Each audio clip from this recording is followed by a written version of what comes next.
I'll take a few minutes. We'll jump in. The first topic I'm going to talk about is Iran because I've been getting a lot of questions about it, and I'm guessing there will be some questions about it. So hopefully we'll answer those before they're asked. So, number one, I'm not a big fan of us putting our military out there to police the world.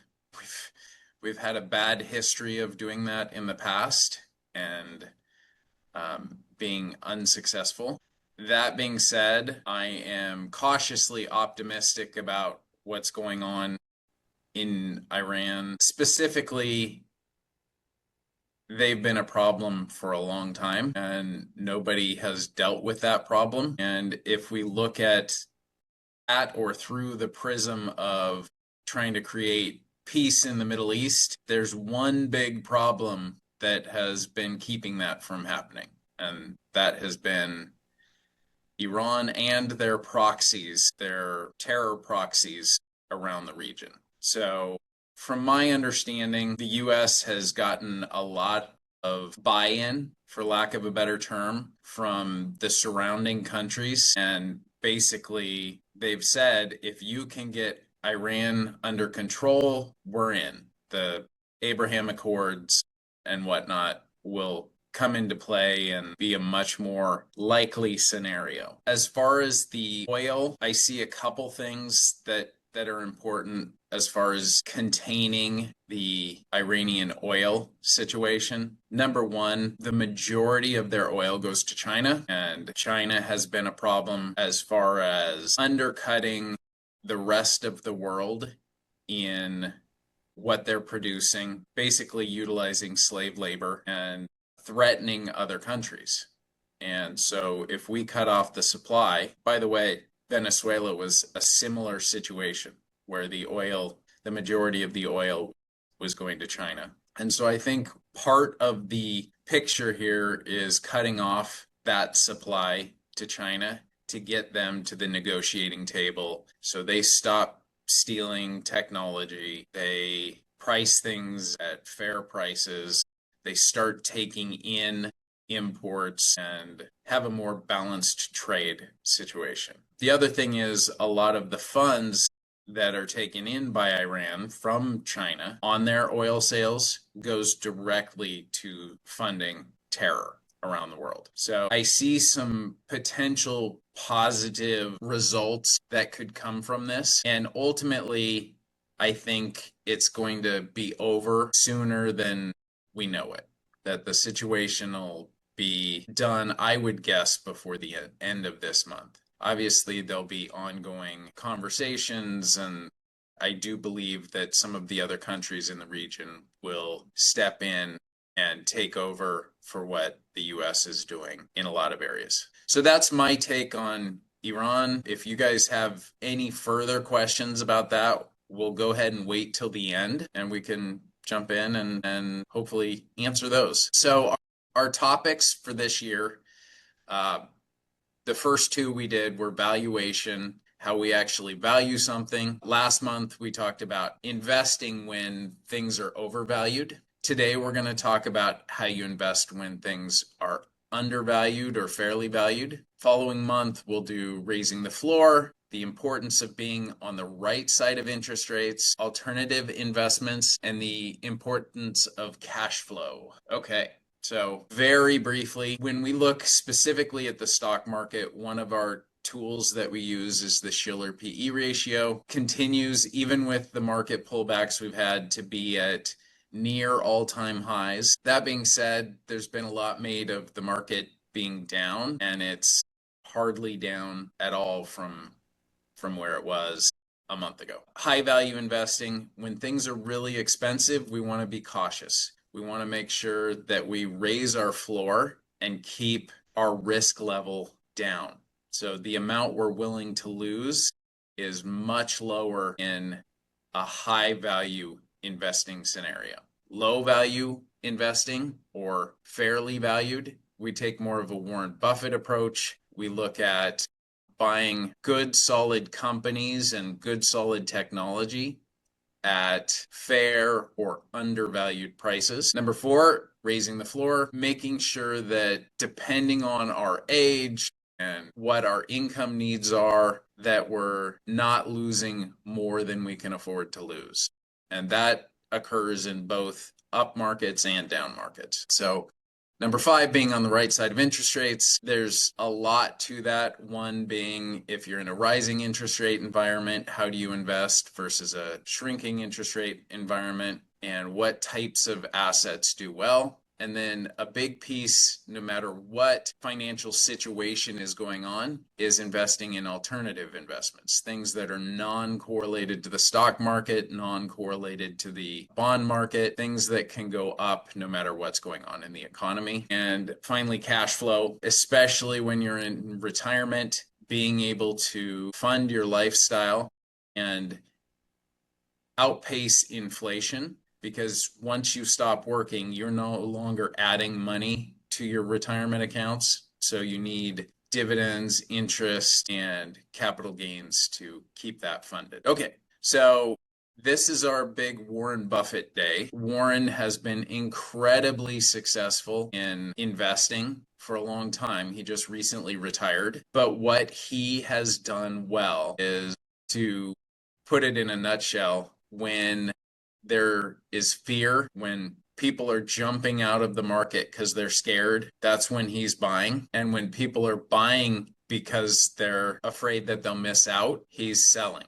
So we've brought this up many times, but currently his company has more cash on hand, both dollars and percentage, than they've ever had in history. And so that tells me a couple things. One, he expects the market to come down. And two, he sees huge opportunity in the future where he could just hold on to some of his stocks that are paying dividends and get a higher interest on that money versus, say, the short-term treasuries that he's in. He sees that if he just allows a little time, he'll be able to invest at very profitable prices.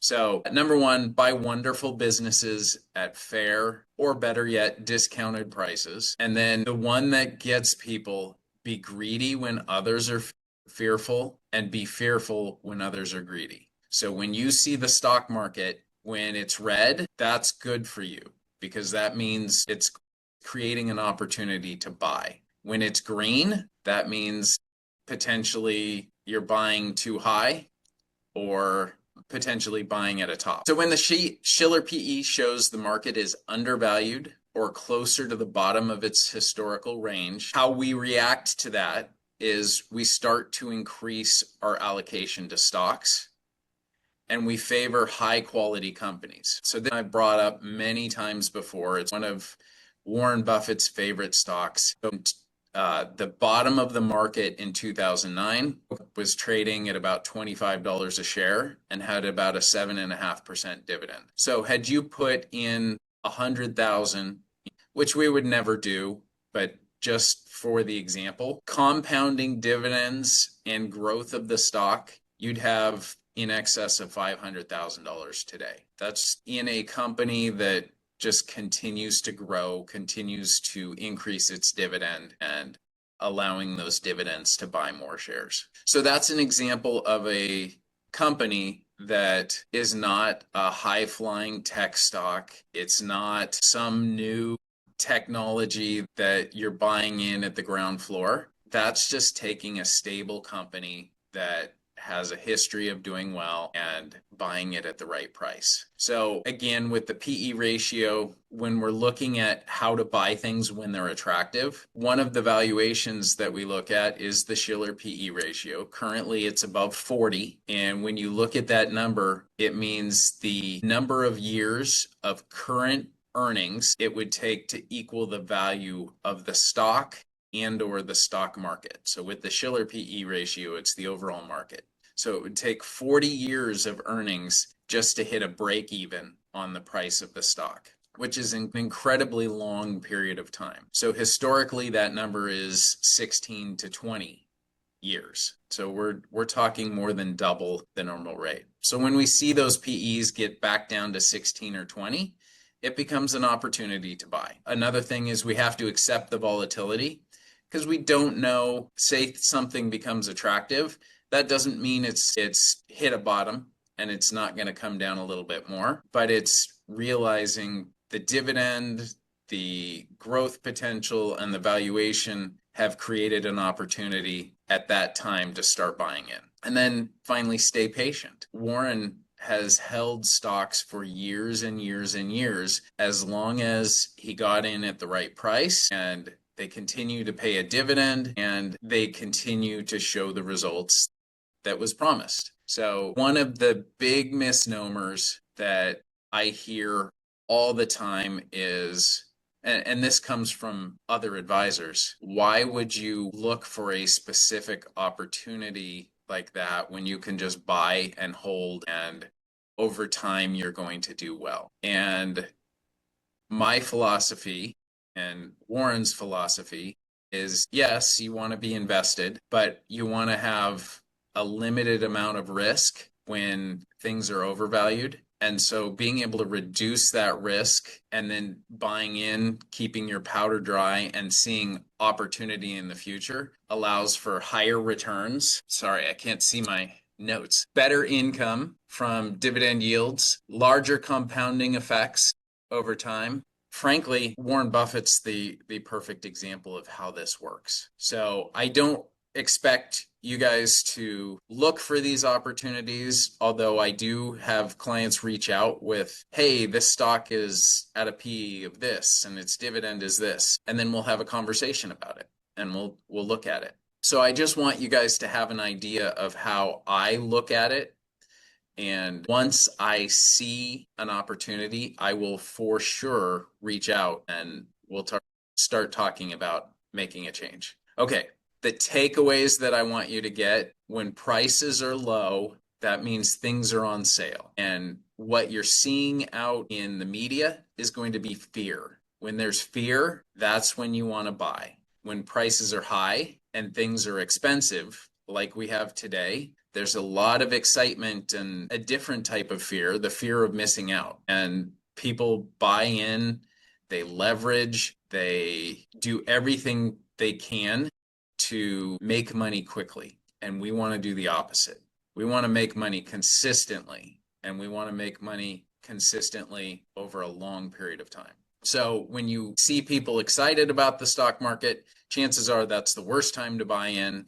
And when you see people fearful about the stock market, that's a good opportunity to buy in. And as I said, this is a six-month chart of the S&P. We were at 68 and change last month. So even though we're down from where we were last month, we're still near all-time highs on the S&P 500. So a lot of the fear that's being discussed about Iran and what's happening there is having little effect on the market at this point. And ultimately, I think we're going to see oil prices continue to come down steadily as the Middle East opens up again. Any questions? Okay, I appreciate it. I did want to say one thing. We'll go through this real quick. We are in the process of starting a separate Ask Matt a Question meeting, and we'll start doing those once a week. I get a lot of one-off great questions, and I want to be able to share them and or address them on a regular basis. So we're going to start doing that once a week, 30 minutes. It may be a couple weeks before we get that initiated, and we're going to do it at different times and days to try and allow folks to find a time that works for them. So I hope that's valuable. And go ahead, Tracy. Yeah, I was just going to say there will be no slides, no agenda. It will literally be anything that Matt maybe has gotten in the last week. Or if you have a question this morning and you know he's doing the thing, you can jump on and just ask him. So it'll be a lot more casual, no slides, no presentation, no agenda. Great. Thank you, everybody. Bye-bye. Thank you. Thank you.